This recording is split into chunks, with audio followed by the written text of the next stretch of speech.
Hello అండి. నా పేరు వినోద్. మా పాప పేరు సహస్ర. మేము ఇక్కడ హైదరాబాద్ కొత్తపేటలో ఉంటాము. బట్ మా పాపకి లాస్ట్ ఒక 2, 3 ఇయర్స్ నుంచి అడినాయిడ్స్ ప్రాబ్లమ్ ఉండుండే. అయితే ఆ అడినాయిడ్స్ వల్ల మా పాప సరిగ్గా తినకపోతుండే.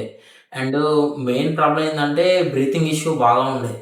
ఆ బ్రీతింగ్ అనేది నోస్‌తో కాకుండా మౌత్ బ్రీతింగ్ బాగా చేస్తుండే. అండ్ నైట్ టైమ్‌లో వచ్చేసి గురక బాగా చేస్తున్నది. సో, దాని తర్వాత మేము ఎంక్వైరీ చేసి హైదరాబాద్‌లో ఏ హాస్పిటల్ బెస్ట్ ఉందని ఎంక్వైరీ చేసి ఇక్కడ బాణసార్ హాస్పిటల్‌కొచ్చాము. సంహిత హాస్పిటల్. వచ్చిన తర్వాత సార్ ఆ రిపోర్ట్స్ అవన్నీ చూసి సజెస్ట్ చేశారు అడినాయిడ్ సర్జరీ చేపించుకోవాలని. సో, మేము ఆ సర్జరీ చేపించుకున్నాము. ఆఫ్టర్ సర్జరీ మా పాప నార్మల్‌గానే పడుకున్నారు. అంటే మౌత్ బ్రీతింగ్ అనేది లేదు. ఇంతకుముందు మౌత్ మొత్తం ఓపెన్ చేసి పడుకుంటుండే. అంటే బ్రీతింగ్ మొత్తం మౌత్ తోటి అయితుండే. బట్ నిన్న నైట్ మేము అబ్జర్వ్ చేసిన దాని ప్రకారం అయితే నార్మల్ బ్రీతింగే తీసుకుంటున్నారు తను. సో, ఈ సర్జరీకి బిఫోర్ మా పాపకి వాయిస్ అనేది క్లారిటీ ఉండకపోతుండే. అంటే కొన్ని కొన్ని వర్డ్స్ అనేది స్పష్టంగా రాకపోతుండే.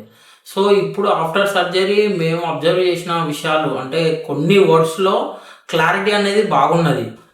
లాస్ట్ అండ్ ఫైనల్ థింగ్ ఏందంటే థాంక్స్ టు భాను సార్.